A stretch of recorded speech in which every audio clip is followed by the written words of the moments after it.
السلام عليكم ورحمة الله وبركاته. أصحابتك وحرن جنالك مركل السود وهذا مقال كان وحن ربا إن نذكر وذاقو فضيحة عصب أو أقل كعاد كسو كردي عاوة أي وحا إصوب بحضي سببتا قرسودي ده مدحوين ترام شركي إسبهيسيغا ناتو مركي مقالة أنكرا ودن كتركيا وقيب قلي waxaan ogeyn diyaaradii cusbeed oo qadar ay siisay inuu ka baqay maadaama intii uu Turkiga ku maqnaa dagaalkii Mareykanka iyo Iiraan uu dib u qarxay isla markaana ciidamada Secret Service-ka ilaaliya madaxweynaha ay ku yiraahdeen waxa macquul ah maadaama Turkiga iyo Iiraan ay xuduud leeyihiin in ay gantaal la soo beegsadaan sidaas darteedna diyaaradii cusbeed uu u diray Ingiriiska tii hore oo madaxweynaha Mareykanka uu isticmaali jiray oo Mareykanka tiilayna la qaaday oo Turkiga la geeyay si madaxweynuhu taas hore Turkiga uga raaco Ingiriiska uu ku tago kadibna tan cusub uu soo raaco haddaba arintaasi arin ka bedelan ayaa wargeyska The Washington Post uu qoray madaxweynuhu labada diyaarad midkoodba ma uusan raacin oo diyaarad kale ayuu raacay iyadoo waliba qaab la yaab leh diyaaradda looga dajiyay madaxweynaha markii hore uu galay laakiin daaqad kale uu ka baxay gaariga lagu qaaday nooca uu yahay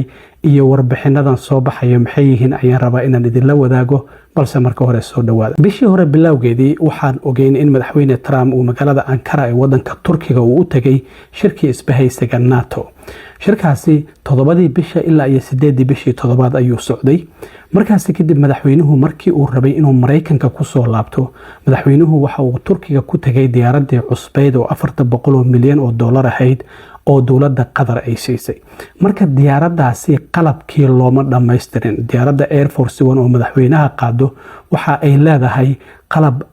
ammaanka madaxweynaha sugayo hanti gantaal lagu soo tuuro ka hortagi kara hawada shidaal lagu siin karo in muddo ay hawada ku jiri karto marka diyaaradan cusub oo dawladda Qatar ee madaxweyne Trump u hadiyeeysay wali looma dhameystirin qalabkii dhinaca ammaanka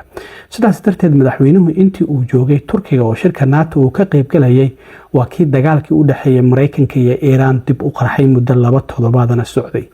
markaas kadib ciidamada Secret Service-ku waxay madaxweynaha ku yiraahdeen madaxweyne diyaaradan cusub ammaan ahaan ma raaci kartid maxaa yeelay Turkiga iyo Iiraan xuduud ay leeyihiin sidaas darteedna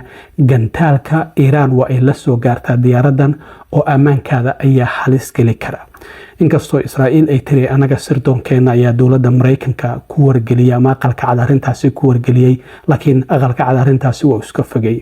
markaas kadib diyaaradii cusbeed oo madaxweynaha dawladda Qatar ay siisay waa tii loo diray Ingiriiska madaxweynuhuna uu yiri ciidamada fadhigoodu yahay Mareykanka ee Ingiriiska jooga iyo qoyskooda ayaan diyaaradda la tusayo waliba sawirkan madaxweynuhu waa kii tusay warbaahinta oo yiri waa kuwan qoysaskii ciidamada militariga ee Mareykanka oo diyaaradii sawirkan ayuu tusiyay markaas kadib Air Force One diyaaradii hore oo madaxweynuhu uu Mareykanka uga tagay ayaa la qaaday Turkiga ayaa la geeyay madaxweynuhu waxa la yiri diyaaradii Air Force One ayuu Turkiga ka raacay Ingiriiska ku tagay kadibna tii cusbeed ayuu ku soo bedeshay sidaas darteed ayaa wax uu ku yimid Mareykanka laakiin war cusub ayaa wargeyska The Washington Post uu caawa qoraya oo arintaasi maba jirinba maxaa dhacay madaxweynuhu 8 July markii diyaaradii hore ee Air Force One uu magaalada Ankara ka soo raacay oo gudaha uu galay madaxweynaha markastaba wariyaal fara badan ayaa la safra wariyaashii waxa lagu yiri daaqadihiina dajiya daaqadaha diyaaradaha waad aragteen waxay leeyihiin bahal yar oo hoos loo jeedo hadii aadan iftiinka rabin isla markaana aadan arkaynin banaanka waxa ka jira marka wariyaashii la yaab ayay ku noqotay in la yiraahdo daaqadihiina hoos u dajiya ilaa iyo hooskaya si aad banaanka waxba uga arkinina marka wariyaashu markaasi way la yaabeen xitaa madaxweynaha waa ay weydiiyeen markii dambe uu Mareykanka yimid wuxuu yiri arrimo ammaan darteed ayaa sidaas loo sameeyay laakiin arintu sidaas ma ahayna wargeyska Washington Post waxa uu qorayaa caawa sida sawiradan aad ka aragtaan madaxweynuhu diyaaradda Air Force One Ankara markii uu galay kadib albaab dambe ayaa waxa soo istaagay mid kamid ah gawaarida cuntada loogu geeyo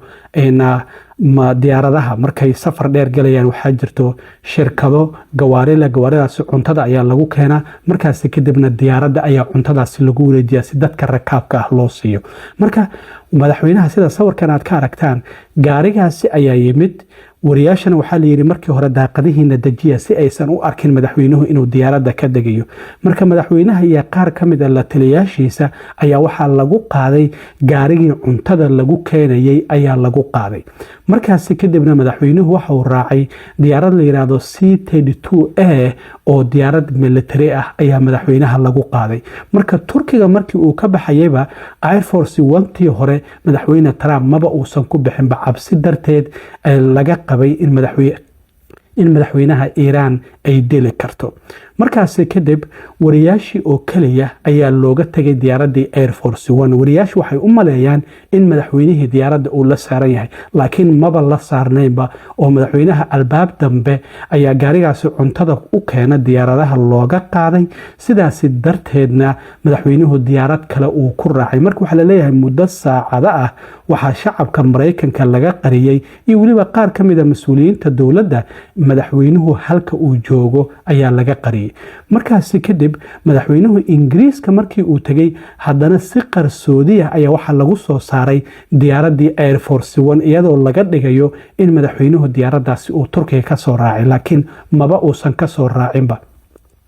markaasi kadib madaxweynaha haddana diyaaradii Air Force One ayaa gaari kale lagu soo galiyay sidaasi ayuu uga soo degay Ingiriiska markii uu tagay diyaaradii Air Force One kadibna diyaaradii cusbeed oo qadar siisay oo 400 milyan oo dollar joogto u hadiidaysay ayuu madaxweynuhu soo raacay sidaasi ayuuna Ingiriiska madaxweynuhu uga soo raacay oo Mareykanka uu ku yimid marka